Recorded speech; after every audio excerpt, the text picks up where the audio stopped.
दूसरा सलातीन उसका 3 बाब और उसकी 16वीं आयत लिखा है, बस उसने कहा, खुदा यूं फरमाता है कि इस वादी में खंदक ही खंदक खोद डालो। आमीन।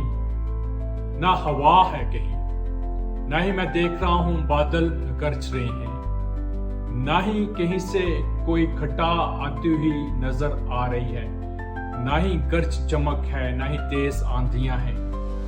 लेकिन मुझे खोदना है, मैं खोदता चला जा रहा हूं। ईमान लो, जब खुदा ने कहा है ये होगा तो जरूरी नहीं मैं निशानात की तरफ देखता रहूं। खुदा करने वाला है, जो कुछ आप सोच नहीं रहे उससे बढ़कर करने वाला है। जो बातें आपके अंदर मौजूद नहीं है, खुदा वो करने वाला है। जब आप सोच रहे हो ना कोई निशान नजर आ रहा है, नहीं जो है किसी तौर पर मुझे ऐसा महसूस हो रहा है कि कुछ होने वाला है, ना ही मैं कुछ होते हुए देख रहा हूं, तो कैसे होगा? नहीं, जो कुछ खुदा ने कहा है, आप खोदते जाओ, आप खोदते जाओ, आप खोदते जाओ और देखोगे खुदा ये करेगा। जो कुछ आप नहीं सोच पा रहे वो कुछ खुदा आपकी जिंदगी के अंदर करने जा रहा है।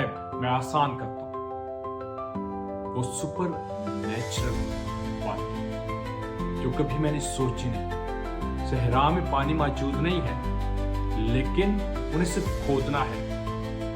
ना हवा तेज चल रही है, ना ही आंधी आई है, ना ही बादल नजर आ रहे हैं, लेकिन खुदा अपने तौर तरीके से कमाल काम करने वाला है। उन्हें सिर्फ खोदना है।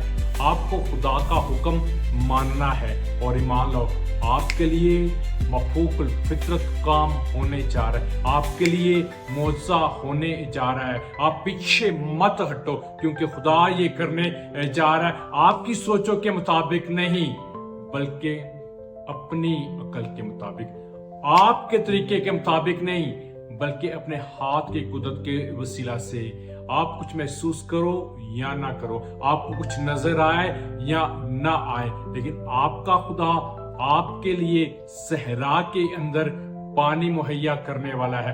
आपका खुदा वहां पर जहां पर खुदा ने आपको खोदने के लिए कहा है, अजीब कुदरत और अजीब काम जो है वो करने वाला है। और ईमान लो, ये होने जा रहा है यीशु के नाम में। आमीन।